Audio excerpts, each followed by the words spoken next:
नमस्कार, मी कविता बंकापुरे. आज आपण शिकणार आहोत शेवंतीसारखी फुलं बारीक बारीक पाकळ्यांची कशी ड्रॉ करायची.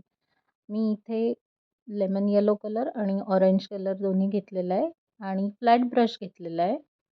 फ्लॅट ब्रशच्या एका बाजूला मी लावला आहे येलो कलर आणि दुसऱ्या बाजूला लावला आहे ऑरेंज कलर. एकाच वेळेला ब्रश घेऊन केलं तर असे छान इफेक्ट येतात.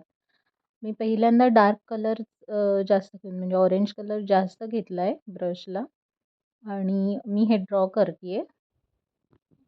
काही पाकळ्या आतल्या बाजूला वळलेल्या आहेत, काही बाहेरच्या बाजूला वळलेल्या आहेत. खालच्या ज्या पाकळ्या आहेत त्याला बाहेरच्या बाजूला वळलेलं दाखवल्यामुळे हळूहळू तुमच्या लक्षात येईल चित्र पूर्ण झाल्यावरती की 3D इफेक्ट येतोय त्याला.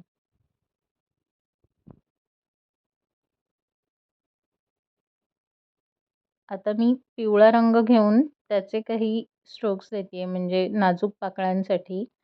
म्हणजे जो शेडिंगचा किंवा 3D इफेक्ट असतो तो त्याच्यात एका स्ट्रोकमध्येच येऊन जातो, म्हणून याला वन स्ट्रोक पेंटिंग असं म्हणतात. याला फार शेडिंग वगैरे करत बसायला लागत नाही. डायरेक्ट रंगाच्या काही स्ट्रोक्सनीच तुम्ही हे सगळं करू शकता.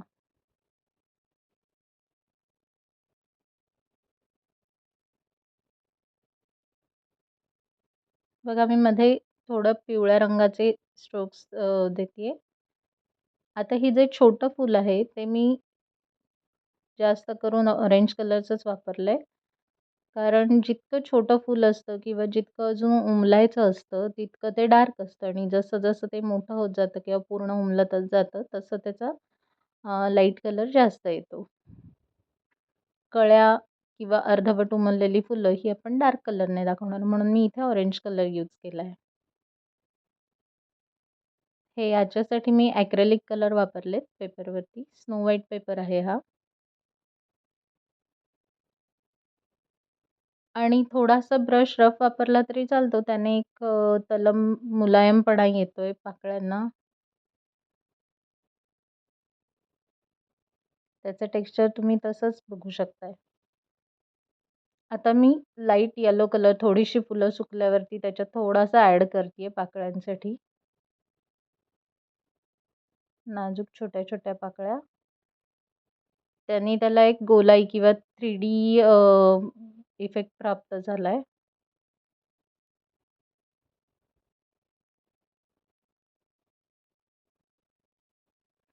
आता मी येलो कलर आणि ऑलिव्ह कलर घेऊन त्याने देठ काढते. दोन्ही रंग मी एकत्र घेतलेत.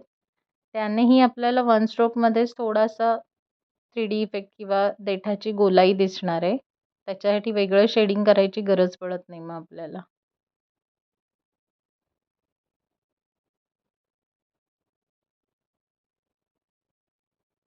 या पेंटिंग्सची एक मजा आहे.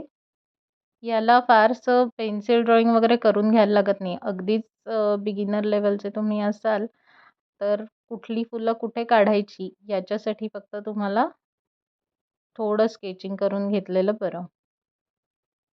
जी जागा रिकामी दिसते ती देठं आणि पानं यांनी आपण भरणार आहोत.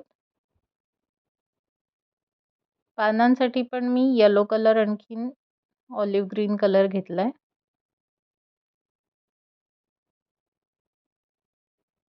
काही ठिकाणी मी डायरेक्ट ऑलिव्ह ग्रीन कलर वापरते. हे पानाची पाठची बाजू वगैरे आपण म्हणून ते वापरू शकतो. काही पानं मोठी, काही पानं छोटी, पिवळा आणि ऑलिव्ह ग्रीन कलर मिक्स करून, काही ठिकाणी नुसतं ऑलिव्ह ग्रीन कलर देऊन. आणि पानांचा मधली रेष काढून घेतल्यानंतर आतल्या बाजूने बाहेरच्या बाजूकडे असे स्ट्रोक्स आपण देतोय. आणि काही ठिकाणी ते पान पुढे आहे असं दाखवण्यासाठी बाहेरच्या बाजूने आतल्या बाजूकडे स्ट्रोक्स देतोय.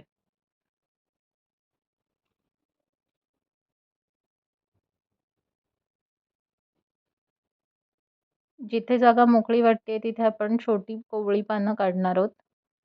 त्यानेही दिसायला चित्र छान दिसतं आणि भरलेलं वाटतं.